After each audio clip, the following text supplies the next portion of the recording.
Let's talk a bit about crypto markets such as Bitcoin and Ethereum, but also let's talk a bit about the Dow Jones as we have US consumer price index figures tomorrow. So let's begin with crypto, and Bitcoin has triggered this descending triangle pattern. It has a target of $14,000 per coin, and it was triggered on the back of the collapse of the exchange FTX. Even myself, I had an account with FTX. I removed most of my money a couple of weeks ago, and over the last couple of days, before things turned really bad, I removed the rest of the money I had there, and it's quite a significant amount. So I'm quite lucky that I managed to get out. But there are people that are stuck, and it's not a nice feeling when you can't get your money out. And FTX, as you might know, it was one of the bigger players. So not a surprise at all that Bitcoin prices are sliding, and we created this descending triangle pattern. Now there's always risks, of course. The price has slid sharply with some 20% from its high, but rightfully so. It's not a coincidence that we're down. It's not just people selling. Fundamentally, this has shaken crypto investors and crypto traders. So it makes a lot of sense that we are lower.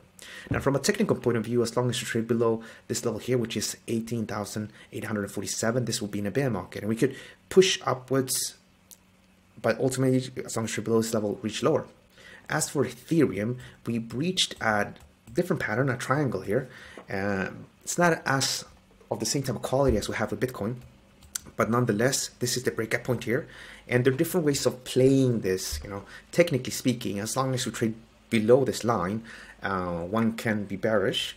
One can also incorporate this horizontal support level as I have done here. And I'm effectively bearish from current levels as long as we don't trade above 1,368. As long as we trade below that level, we're outside of the pattern. And this pattern says that we can drop as low as $677 per coin. Now this is interesting. We have the consumer price index figures coming out from the US this week. And if you look at the chart here, we have rallied substantially over the last couple of weeks, and we're closer to resistance rather than support. Now, I have been bearish. I had even a channel here that I showed you guys, and I was short for a while.